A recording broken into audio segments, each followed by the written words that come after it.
What's going on, guys, and welcome back to another video. So today I want to touch on Pandemic EBT. We're going to talk about the supply and demand issues regarding the supply chain, and I want to talk about a new potential plan regarding state-issued stimulus. Now, I think this is extremely interesting where these talks are going, but I want to address all that in today's video. So if you have any questions whatsoever, please ask your questions down in the comment section below. Now, right now we know that Pandemic EBT, SNAP benefits, has really been the saving grace for millions of children and families. For many families in New York, you're actually going to receive an additional $95 this month, and that means a family of 4 is going to be receiving up to $835. Other states are actually considering sending more money out as well, and I will specifically address that towards the end of this video because that's where state-specific stimulus is actually being considered. Again, when you hear this, you're gonna think, okay, wow, that's interesting, but let me know your thoughts once we get there. Now, something interesting actually just happened. 8 states are now allowing the elderly, homeless, and even the disabled to go and use their EBT cards or SNAP benefits in restaurants. This is big. These states, these include Arizona, California, Hawaii, Michigan, Maryland, Rhode Island, and Illinois and New York are both working on getting this program started. That's big. That is really big. Because the supply chain issues that we're seeing, and again, I want to bring this up because what I've seen going into the stores just this weekend is that there's a lot of empty shelves. I went into a Walgreens and there was just line after line, just row after row of just empty shelf. And there's no medication, there's no food, there's chocolate coming out for Valentine's Day, but you can't feed yourself with chocolate. Now, a couple of the restaurants that do provide and are participating in this program where seniors, elderly, and homeless can come in and get food, some of the ones are McDonald's and Subway. Now, the reason why I bring up these 2 restaurants is actually pretty simple. In order to be accepted into this program, you must have a reduced price menu. If you don't have a reduced price menu, then you will not be accepted. So, it's actually pretty simple. There's different restaurants out there that you can go to, but these are 2 of them that most people really know. So if you live in one of these states and you do get an EBT card, then chances are you may already know this, but if not, this is pretty important. And I think this is really important for the other states that have yet to get accepted into this and start offering this, because if we see a supply chain issue, we see this supply and demand issue, and I'll address that in a minute. If we see this get worse, the problem is that stores may not have the products, but restaurants do. So if you cannot use the money on the card in a restaurant, you're pretty much out of luck. And that's not a great situation to be in. So let's address the supply and demand issues that we are currently facing. Because in the South, many grocery chains are actually seeing that they have so many employees calling in sick, they have to hire temporary workers just to fill those positions. In Massachusetts, we know employees are calling out sick and they are causing a slow in supply for fish into the supermarkets and into restaurants. That's not great news when fish is considered one of the better, healthier proteins for you. Well, certain fish.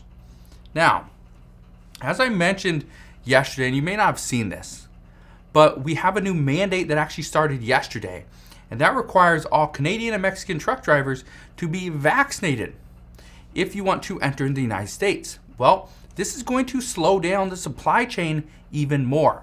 What we are seeing across the country is that store shelves are looking just as bare as when the pandemic first started. But here's the problem. At that time, the American people were worried. I was. You probably were as well. We were worried about being locked in our homes for potentially 2 weeks at a time, maybe longer. Now, the worry isn't that. That's not the worry. The worry is that there's not much food coming into the stores in a decent amount of time. So what do we do when we're at the store? If you're like most people, you buy too much because you can never have too much food. Well, then when you factor in that there's a worker shortage, this is causing food to sit in warehouses, sit in the back in storage until somebody can actually come in and stock the shelves. Now, if you're on Pandemic EBT, SNAP benefits, you're lower income, you don't have enough money to buy 2 weeks worth of food at the exact same time, then that's creating another issue as well. And you could be in a very limited situation where you don't have the ability to fill your pantry. So what happens there? This goes back to the rich are getting richer. The rich have everything. And that's the struggle, is that if you are lower income, you can't fill your pantry. This means you got to go into the store every few days and buy new stuff. But if it takes weeks to get that stuff into the store, that's creating issues. And right now, lawmakers are worried about food insecurities. This is one of the reasons why they have been pushing to see these child tax credit payments extended, but it hasn't yet.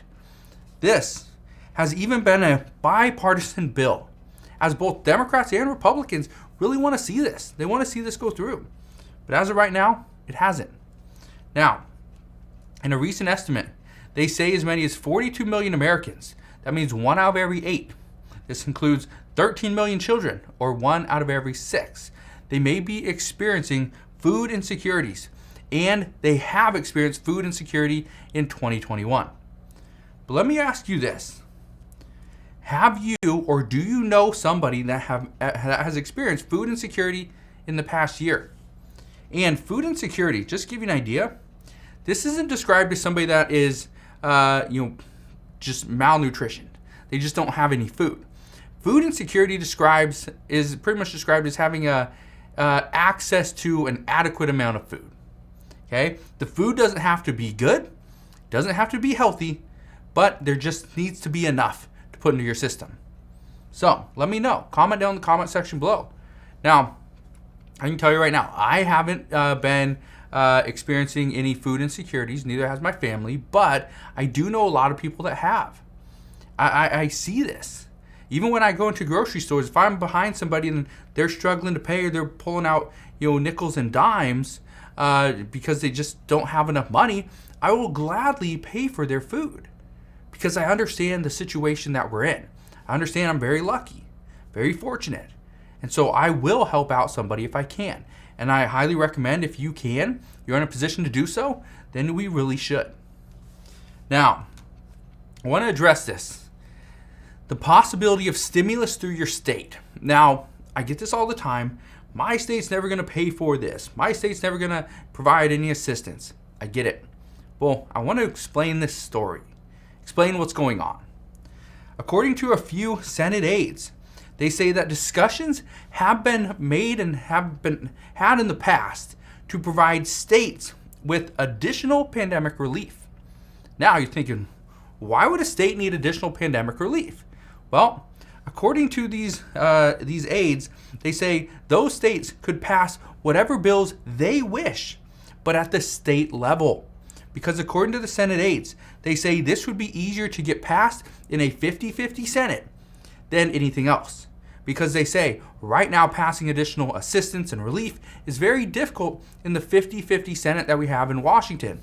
But if we can pass relief to states and the state can specifically use that money for whatever they want, as long as it's going back into the state, into the residents, into businesses, as long as it's going into that, it would be easier to pass. Now, when I first saw this, I thought this would never happen because it wouldn't meet Senator Joe Manchin's demands of no inflation and tackling COVID. But then I read another report, and the reporter says this could actually work. Right now, some moderates, they don't want to pass the Build Back Better Act because of all the provisions within the bill that wouldn't actually benefit them or their residents. Now, because of that opposition, they won't support a bill unless their priorities are met. But according to one economist, he stated that passing state-level pandemic relief And taxing billionaires would actually address both issues at hand. The states could allocate some funding for the pandemic. They could, and pretty much as needed, they could provide additional assistance to children, elderly, students, people that are food insufficient, right? We could see that. And by taxing billionaires, according to this report, it wouldn't bring up talks of inflation. Now, let me know. What are your thoughts on this? Do you think this would benefit all parties? Do you think Democrats just need to go back to the drawing board and figure out what else might work? But I thought this was interesting because instead of passing, let's say, universal pre-K or passing something for Medicare and expanding Medicare or doing any of that stuff, they go and just give money to the state, and then the state will be responsible for passing additional stimulus, providing for their residents, the economy. Now, I thought this was interesting because it's a roundabout way to get the exact same stuff. Now, do I think we could expand Medicare at a state level? No, it's not going to work. But could we do universal pre-K? Yes, we could. Could we provide a stimulus check? Yes. Could we provide money to parents and children? Yes, we could do that. That could all be done state specific. And so I thought, you know what? This actually might have some merit. So we're going to see what happens this week. I just read this morning, so I thought, I just wanted to share this with you. But again, as we get more information on this, I promise I will fill you in on all the latest news and updates. Just wanted to share this with you very quick. Hopefully you guys have a wonderful rest of your Sunday. If you enjoyed today's video, do me a favor, go ahead and hit that like button. Also click that subscribe button so you never miss an update, and I'll see you guys on the next one.